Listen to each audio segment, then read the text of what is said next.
आज आपण बोलणार आहेत, आपण ज्या एजमध्ये आहेत त्याच्यानंतर आपण कुठल्या 20sच्या एजमध्ये आपण बिलॉंग करतात आहे, किंवा विचार असे येतात आहे की आपण पास्ट लाईफमध्ये जगतोय.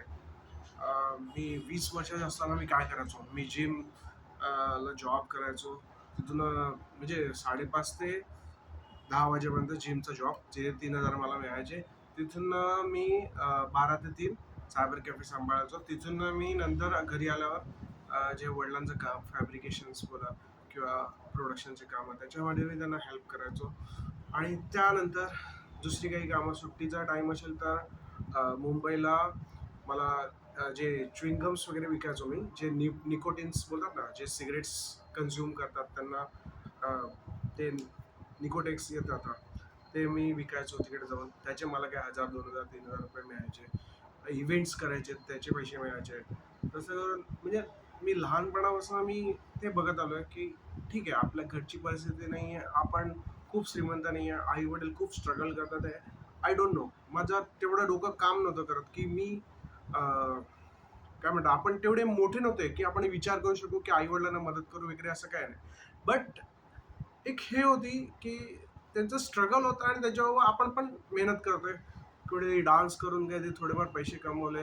म्हणजे लहानपण माझं गेलं इकडे टेंबोड्यामध्ये, पालघर टेंबोड्यामध्ये ऋतिक रोशनचे डान्स केले. त्याच्यात मला नाही करता लहानपणापासून मी जमा केलेले ते 30-40 हजार रुपये जमा झालेले माझे. आणि तेच माझ्या बहिणीच्या लग्नात आम्ही वापरले. म्हणजे जस्ट फॅमिलीची नीड्स आहे, काही पैसे लागतात किंवा खूप साऱ्या गोष्टी असतात. जसं देश चालवायला खूप सारा पैसा लागतो, तसं घर चालवायला देखील पैसा लागतो. तर देश चालवणं ही खूप मोठी गोष्ट आहे. ते तर आपण नाही बघू शकत. बट एक रिअलाईज करू शकतो की किती कठीण आहे. त्याचप्रमाणे आपलं घर, जे आई वडील संसार वगैरे चालवायचे, इट्स डिफिकल्ट. जेव्हा आता आपण रिअलाईज करतो, कारण की बिकॉज आता आपण ते फील करतोय, बिकॉज आपण ते आता मेहनत करतोय. जे आई वडील 10-20 हजार 30 हजार कमवायचे, त्याच्यात आपले कपडे, त्यांचं घरातलं सामान, हे ते सगळं घेऊन यायचे. खूप साऱ्या गोष्टी व्हायच्या. परत ते कामं करायचे, ते स्ट्रेसफुल राहायचे नाहीये ते. घरी पाहुणे आले, कोणी आले, तर माझ्या घरची मी परिस्थिती बघितली, आमच्याकडे 12ही महिने पाहुणे. जसं की एक गावची विहीर आहे, कोणाचं लग्न करायचं, कोणाला जॉब पाहिजे, कोणाला बिझनेस करायचा आहे. आणि मी स्वतः बघितलं की भरपूर जण माझ्या वडिलांबरोबर बसलेले, जे खूप मोठे कंपनी टाकून बसले. I don't know about that, but काही लोकांचे एक्सपिरियन्स आहेत ते बोलतात. सो अशा प्रकारे हे सगळं चालायचं. आणि तरी सुद्धा आपल्याला हेल्प करायला लागायची. खूप हेल्प, म्हणजे असं नाही, हेल्प इन द सेन्स असं नाही आहे, कारण की आपण समाजात राहतो आणि आपल्या समाजाशी घेणं देणं लागतं. समाज आपल्याला विचारपूस करतं, आपल्याला आपण पण देणं लागतं. सो मी तर काही गोष्टी अशा शिकलोय की जसं की आता बोलायला गेलं तर आपला हात असा ठेवून चालत नाही, असा ठेवायला लागतो. असा ठेवणाराचा हात म्हणजे मीन्स कसं आहे, देणारा कधी देणारा असतो ना, त्याला कधी कमी पडत नाही. आणि जो घेणारा असतो ना, तर घेणारे न बनता देणारं बनावं. आणि मी काही असे वर्ड्स, म्हणजे शब्द असे ऐकलेत छान आहेत, जे कीर्तन भजन, आता आमच्या घरी तर देवा धर्माचंच सगळं वातावरण असल्यामुळे मी अशा काही गोष्टी शिकल्यात की ज्या लोकांना 60-60 वर्ष निघून जातात, जे लोक खूप मुश्किलने समजतात या गोष्टी. एकदम वय निघून जातं पण तरी सुद्धा समजत नाही. सो अशा काही, जसं की एक वर्ड्स आहे, जसे माझ्या फुवाजी वगैरे बोलायचे, आत्यांजी, ते बोलायचे, आम्ही बी घडलो, तुम्ही बी घडा. म्हणजे आम्ही आता घडलोय, आता तुम्ही पण घडा. म्हणजे की काही आपल्याला जसं की स्पिरिच्युअल आहे, देवधर्म करणं, हिंदू संस्कृती आहे ती जपणं, खूप साऱ्या गोष्टी आहेत आपल्याला जपावं लागणार. कारण की बिकॉज आपण हे सगळं बाय डिफॉल्ट आपल्याला हे मिळालंय. म्हणजे बोलतात ना, देवाची देणगी आहे, हे सगळं आपल्याला मिळालंय. ते आपल्याला जपायचंय. काही माणसं आहेत त्यांना जपायला लागेल. कधी कधी खूप राग अनावर होतो, कंट्रोल नाही होत. हे सगळ्या गोष्टी असतात, खूप साऱ्या गोष्टी. बट अवॉइड दिस थिंग्स, जे रागावर बोलतात ना, राग, अं, राज्य करी, काय त्या म्हणतात, मी विसरून गेलो, राग मारी तो राज्य करी. सो अशा काही गोष्टी आहेत की राग नाही केला, जो राग मारेल तो राज्य करेल. ह्याचा अर्थ की कधी कधी असे निगेटिव्ह पीपल्स येतात आणि आपल्याला त्यांच्याजवळ राग व्यक्त नाही करता ते कुठल्या तरी उद्देशाने आपल्याकडे येतात. जसं मी एक एक्सपिरियन्स सांगतो, माझे वडील एक्सपायर झालेले. त्या टायमाला एक माणूस खूप रडत रडत आलेला आणि मी म्हटलं का रडतोय, म्हणजे असं विचारणं झालं. बरेच लोकांनी विचारलं. बोलते मी तुझ्या वडिलांना खूप शिव्या दिल्या, उलट सुलट बोललं, पण त्यांनी कधी मला उलट सुलट बोलले नाही, काही बोलले नाही. ते बोलले की तू तुझ्या आयुष्याचं व्यवस्थित कर, बाकी काय नाही. म्हणजे हे मिनिंगफुल आहे. हे असं आहे की समोरचा आपल्याला की समोरचा आपल्याकडे कुठल्या उद्देशाने येतो, कुठल्या विचाराने येतो, आपण देखील सांगू शकत नाही. बट आपण त्याला कुठल्या प्रकारे मी कालच एक व्हिडिओ बघितलेला, ज्याच्यात सुष्मिता सेनचा व्हिडिओ होता. त्याच्यात ती बोलते की असे काही इंटरव्ह्यू होतात ज्याच्यामध्ये खूप राग येईल असं आपल्याला ते काही क्वेश्चन्स करतात, पण आपण त्यांना काय उत्तर देतो आणि कुठल्या प्रकारे हँडल करतो, जे शांतपणाने हँडल करतात. आता काही मला वाटतं आर्नॉल्ड स्क्विन्झरची पण एक गोष्ट आहे, ज्याच्यावर अंड फेकलेलं त्या टायमाला, आय थिंक सो. मला आता लक्षात नाही आहे, पण ती गोष्ट आहे. पण तरी सुद्धा त्याने हसून रिॲक्ट करून ते सोडून दिलं. म्हणजे हे खूप कमी लोकांमध्ये असतं आणि हे वागणं, बिलीव्ह करा, हे वागणं यामुळे काही निगेटिव्ह गोष्टी पॉझिटिव्हमध्ये कन्वर्ट होतात आणि विचार देखील बदलतात. सो अशाच प्रकारे आपल्याला देखील रिॲक्ट केलं पाहिजे आणि आपल्याला तसं वागलं पाहिजे. सो मी तुम्हाला एक गोष्ट सांगू इच्छितो की जसं मी तुम्हाला माझ्या पास्ट लाईफ 20चं सांगितलं, पण मला 20मध्ये मी मेहनत करायचो, पण आता पण मला ती मेहनत स्ट्रगल करावंच लागणार, बिकॉज त्याला पर्याय नाही आहे आणि हे करणं गरजेचं आहे. कारण की आपण पण काहीतरी समाजाचं देणं लागतं इन द सेन्स असं पण नाही बोलू शकत, बट आपल्याला कुठेतरी इम्प्रूव्हमेंट करायला पाहिजे. आता जसं की वय वाढतं तसं आपल्या काही गोष्टी बदलतात, आपला राग कमी होतो. पहिले आपण खूप फटाकन रिॲक्ट करायचो, जसं की मी माझ्या ह्याच्यात बघितलं गेलं, मी रिॲक्ट करायचो. म्हणजे मी स्वतःला रिलेट का करतोय, बिकॉज मी काही गोष्टी अनुभवल्या त्या इनक्रेडिबल आहेत. त्या खूप मला म्हणजे कमी वयात ह्या सगळ्या बघायला मिळालं. बिकॉज इट्स डिफिकल्ट जॉब, की आई वडील गेल्यानंतर देखील आपल्याला हसत खेळत समाजामध्ये राहायचं आहे, त्यांच्याबरोबर आपल्याला रिलेट करायचं आहे. काही लोक येऊन त्या गोष्टी सांगतात आपल्याला की तुझे आई वडील असताना आम्हाला छोटंसं थोडंसं काहीतरी खायला द्यायचे, ते प्रेमाने विचारायचे. That's enough. लोकांना काही नको आहे. लोक फक्त एवढंच बोलतात की तुम्ही आमच्याशी प्रेमाने बोला, दॅट्स इट. काही कोणी मागून मागून घेत नाही, आणि काही कोणी आपल्याकडे हे करत नाही, एक्सपेक्टेशन काय करत नाही. सो अशाच प्रकारे काही गोष्टी असतात की आपल्याला त्या गोष्टी कळतात की समोरचा कुठल्या उद्देशाने आपल्याकडे आलेला. जर आपण अचानक रागाच्या भरात त्या माणसाकडे आपण त्याच ह्याने बघतोय, I know that human psychology आहे आणि माणसं आहेत, आपण राग येणार साहजिक आहे. बट त्याला कंट्रोल करून तुम्ही जेव्हा शांतपणे त्या माणसाशी बोलतात, त्याच माणसाला काहीतरी सांगायचं असतं आणि त्या टायमाला तुम्ही ऐकतात, तर रिझल्ट नक्की वेगळा असतो. कारण की तो माणूस काही गोष्टी अशा सांगतो की जे आपल्याला देखील माहीत नसतं, जे आपल्या आई वडिलांनी त्यांना दिलेलं असतं, ते आपल्याला रिटर्न द्यायचा प्रयत्न करत असतात. सो हे खूप इन्क्रेडिबल आहे आणि सुपर्ब आहे. कारण की ह्या गोष्टी सहजा होत नाही आणि हे इम्पॉसिबलच आहे तसं म्हटलं तरी.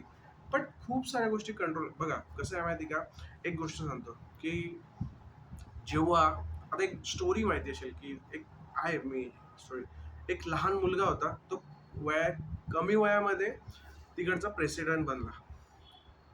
तर काही जे इंटरव्ह्यू घेणारे आहेत, पत्रकार आहेत, त्यांनी त्याच्या वडिलांना जाऊन विचारलं की तुम्हाला वाटत नाही की तुमचा मुलगा लहान वयात प्रेसिडेंट झाला, किंवा हे चुकीचं आहे वगैरे, किंवा त्याने हे असं करायला नाही पाहिजे होतं. तेव्हा त्याच्या वडिलांनी एकच गोष्ट सांगितली की आज तुम्ही ज्याच्याबद्दल गोष्ट करता तो आज प्रेसिडेंट आहे.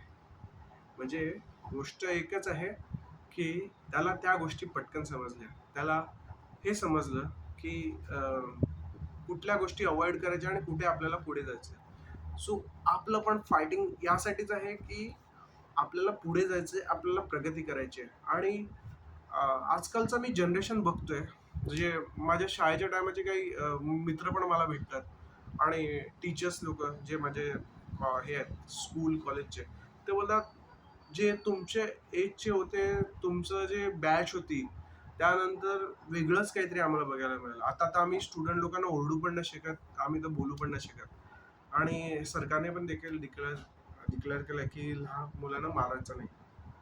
But but I know that ह्याच्यात कॉन्ट्रोवर्सी आहे, खूप साऱ्या गोष्टी आहेत. आय नो दॅट हे बोलणं तरी वादग्रस्त पण होऊ शकतं. बट मला एक गोष्ट सांगायची आहे, की माझ्या लहानपणात मी खूप मस्ती करायचो, खूप भयंकर. तर मला शिक्षा देखील व्हायची. मी काय म्हणतात कॉरिडॉरच्या बाहेर उभा असायचो किंवा काही बोलू शकतात. तर मला हे माहिती होतं, की माझे आई-वडील त्या टायमाला बोलायचे किंवा त्यांचे पॅरेंट्स पण बोलायचे माझ्या मित्रांचे, की ह्याला मारा, हा तेव्हा सुधरेल. सो हे सुधारणं म्हणजे काय असतं माहिती आहे ॲक्चुअली? ते आपल्याला भीती होती, आपल्याला टीचर ओरडतील, आई-वडील ओरडतील.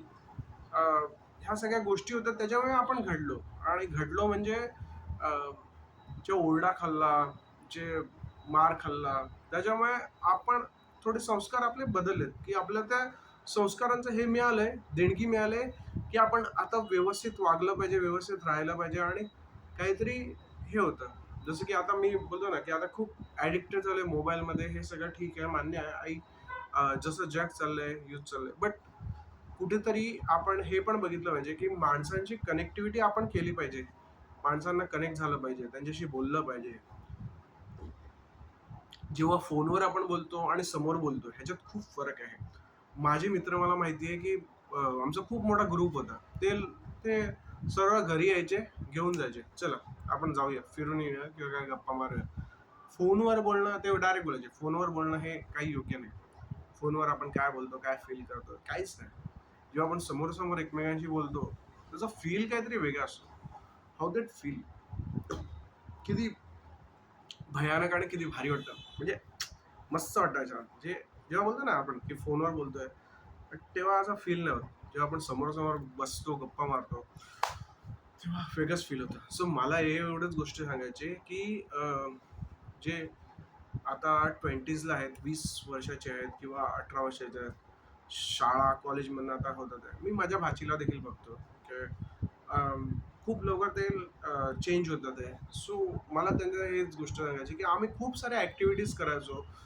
ग्राउंडमध्ये कबड्डी खेळायचो, रनिंग करायचो. त्याच्यासोबत कामं, पैसा हे ते सगळं म्हणजे मी माझ्या घरात वातावरण पण असं बघितलंय, की अं, ठीक आहे, आई-वडिलांना मदत करणं, पैसे कमवणं, त्यांना द्यायचं आणि जसं मी आता माझा एक्सपिरियन्स शेअर करतोय. जस्ट मी माझ्याबद्दल बोलतोय. आय नो दॅट की हे खूप जास्त आहे. बट एक गोष्ट आपण कसं आहे माहिती आहे का, शेवटी बघा माणूस आहे. आपण जेव्हा आपल्याबद्दल बोलतो किंवा लोकांबद्दल बोलतो किंवा काही गोष्टी व्हॉटएव्हर जे काही गोष्टी करतो, त्याच्यात फक्त एकच गोष्ट असते, चांगलं घ्यावं आणि चांगलं राहावं. सो त्याच्यावरनं मी एक रिलेट करून तुम्हाला एक गोष्ट सांगतोय, की मी जेव्हा 5 किंवा 6,000 कमवायचो, तर ते वडिलांकडे द्यायचो. वडील नसताना आईकडे द्यायचो. त्याच्यानंतर 100-200 गाडीसाठी, पेट्रोलसाठी मागायचो. पण ती फिलिंग जी होती, ती एकदम भारी होती, एकदम जबरदस्त. पण तेव्हा असं कसं वाटायचं माहिती का, की कोणीतरी आहे आपल्यासाठी, की आपण त्यांना देतोय, ते आपल्याला देतात आहे आणि ती फिलिंग त्याच्यामुळे त्यांना पण वाटायचं, की अभिमान वाटायचा, की आपला मुलगा आहे, करतोय काहीतरी. सो अशा काही गोष्टी आहेत, त्या खूप भारी आहेत. म्हणजे आताच्या मुलांना तर आई-वडील स्वतः बोलतात, की तुम्ही तुमचा खर्च उचला, तुम्ही तुमचं करा, बाकी काय नाही. बाकी आम्हाला काय नको. आय नो दॅट खूप जग बदललंय. जगाप्रमाणे माणसांप्रमाणे राहायला लागेल नवीन हे. पण मी माझ्या ह्या गोष्टी का शेअर करतोय, की काहीतरी गोष्टी रिलेट करतोय आपण. रिलेट इन द सेन्स की की जे बोलतात ना, की जे काही गोष्टी करून आपल्याला सुकून मिळतं, ज्या गोष्टी करून म्हणजे आता मी तुम्हाला एक गोष्ट सांगतो, माझ्याबद्दलच सांगतो, की अ, आता माझे आई-वडील नाही आहेत, बट मी खुश आहे की ते असताना पण त्यांना आपण कधी दुःख नाही. हां, ठीक आहे. लहानपण होतं, बालपण होतं. थोडंफार मस्ती करायचो, त्रास द्यायचो. बट बट त्यांना एक आधार होता. त्यांना माहिती आहे, की हा मुलगा म्हणजे मी स्वतः बघितलंय, अनुभवलंय, की जेव्हा मी त्यांच्या समोर असायचो तेव्हा काही म्हणजे माझ्या काकाची मुलं हे ते सगळे आमच्याकडे घरी येऊन बसायचे. तेव्हा बाबा माझे स्वतः बोलायचे, "ह्याला शिकवा जरा. हा असा वागतोय, तसा वागतोय." खूप साऱ्या गोष्टी बोलायचे. "हा काम नाही करत आहे," असं तसं बोलायचे. पण ज्या टायमाला मी माझ्या मध्ये ते काय बोलायचे माहिती का? ते बोलायचे, की "काय हुशार आहे माझा मुलगा. सगळं काही समजतं, सगळं काही करतो." सो काही गोष्टी हे समजायचं, की मला मला लक्षात यायचं, की समोर ते आपल्या असं बोलतात आहे, मागे असं का बोलतात आहे? बिकॉज त्यांना ते नको होतं, की म्हणजे शिफारून नको जायला पाहिजे, की म्हणजे बोलतात ना, की एखाद्याला सांगितलं, की "तू चांगला आहे, चांगला आहे." मग तो शांत होणार, तो काहीच करणार नाही असं होतं. म्हणजे असं आहे ॲक्चुअली. ते तर केलं पाहिजे, मोटिव्हेशन केलं पाहिजे हे तर मान्य आहे. पण बोलतात ना, एखाद्याला आपण बोलतो, तेव्हा कुठे जाऊन आपण समोरचा रिएक्ट करतो, थोडासा चालतो. म्हणजे कधी-कधी वाईट बोलतात लोकं, वाईट सांगतात, बट याचा अर्थ वेगळा असतो. सो अशा काही गोष्टी आहेत, की आपल्याला पुढे जाण्यासाठी हे केलं पाहिजे. जसं आपण स्टेप्स चढत असतो, म्हणजे वय वय बोला किंवा सगळ्या गोष्टी बदलत असतात. पास्ट लाईफ वेगळं, प्रेझेंट लाईफ वेगळं, फ्युचर लाईफ वेगळं. सो काहीतरी गोष्टी सगळ्या घडतात. ते काहीतरी शिकवण्यासाठी घडतात आणि काहीतरी होण्यासाठी. सो मला फक्त एवढंच सांगायचं आहे, की आपल्याला जर प्रगतीच्या मार्गावर जायचं असेल, तर आपल्याला खूप साऱ्या गोष्टी आता जसं की खूप साऱ्या आता लोकांना प्रॉब्लेम्स होतात. मला देखील झालेले आहेत. म्हणजे टक्कल पडणं, या साईडला टक्कल होतं खूप साऱ्या. इथे टेन्स होतं, की बोला ना कधी-कधी प्रॉब्लेम होतात. फायनान्शियली घरी प्रॉब्लेम होतात. आई-वडील मी तर स्ट्रगल केलंय. स्ट्रगल मीन्स स्ट्रगल सगळ्यांनीच स्ट्रगल केलंय. बट आई-वडील नसताना देखील आपण व्यवस्थित राहणं, एक केस जाणं, हे ते खूप साऱ्या गोष्टी झालेल्या आहेत, की म्हणजे ते सगळं घडत असताना देखील पुन्हा स्वतःला रिकव्हर करणं खूप कठीण असतं. सो हे मोठी गोष्ट आहे, की रिकव्हर होणं त्या गोष्टीतनं आणि त्या गोष्टीतनं बाहेर पडणं हे खूप महत्त्वाचं आहे. सो काही बोलतात ना, की आपण आता मी सांगतो जसं की सर्कल आहे, काही सर्कल आहे. जे आपण करणार बुमरँग सिस्टम. जे आपण करणार ते आपल्याला रिटर्न मिळणार. सो म्हणून चांगलं केलं तर चांगलं आपल्याला रिटर्न मिळणार. त्या पद्धतीचं आहे. इमोशन्स आहेत आपले, फीलिंग्स आहेत. नंतर काय म्हणतात त्याला भावना, ते म्हणजे भरपूर काही गोष्टी आहेत. ते सर्कल आहे. जेव्हा आपण त्या गोष्टींशी बोलणारच नाही, त्या ऑटोमॅटिक कधीतरी बाहेर पडतात. म्हणजे जसं की आपण रडलोच नाही, तर कधीतरी कुठेतरी गोष्टी होतात तेव्हा रडतो. जेव्हा रडलंच नाही, तर म्हणजे बोलतात ना, एखाद्या व्यक्तीशी आपण बोललो नाही, त्या गोष्टी केल्याच नाही, तर ते दडपण होतं. जे दडपण होतं ना डोक्यामध्ये, त्याचं वजन, ओझं खूप वाढत जातं. आणि हे जेव्हा वजन वाढतं ना किंवा अ, जेव्हा जास्त हेवी होतं ना, तेव्हा डोकं दुखायला लागतं. तेव्हा आपण विचार करू शकत नाही. टेन्शन येतं, ओरडाआरड करतो, एन्झायटी होते. हे सगळं होतं. म्हणून कधी देखील हे जेव्हा आपलं माइंड जेव्हा हे असेल ना, म्हणजे काय म्हणतात त्याला, शांत असेल, जेवढं आपण शांत ठेवता येईल, जेवढं आपण अ, स्वतःला व्यवस्थित ठेवू शकतो, म्हणजे काय म्हणतात त्याला, ध्यान अवस्थेमध्ये जेवढं आपण त्याला हे ट्रेन करू शकतो ना, म्हणजे बोलतात ना, लोक बोलतात की हे तुमचं शाबूत आहे ना, तर सर्व काही पॉसिबल आहे, सर्व काही करू शकता तुम्ही, एव्हरीथिंग होऊ शकतं, सगळं काही, तुमची सगळी स्वप्न, तुमची सगळ्या गोष्टी. आणि हे मी का सांगतोय, कारण की मी हे अचीव्ह केलंय. मला दोनदा टीव्हीवर यायचं होतं, झी मराठीच्या ऑडिशन्स मधनं मी तिकडनं पुढे आलो. मला स्टेज शो करायचा होता, तर आमचं म्हणजे आपल्याच गावातले काही आहेत, त्यांनी मला हेल्प केली. मी षण्मुखानंदमध्ये शो करू शकलो, रेड कार्पेटवर. आणि अशा काही ड्रीम्स आहेत, मी पूर्ण करू शकलोय आणि झाल्यात माझ्या.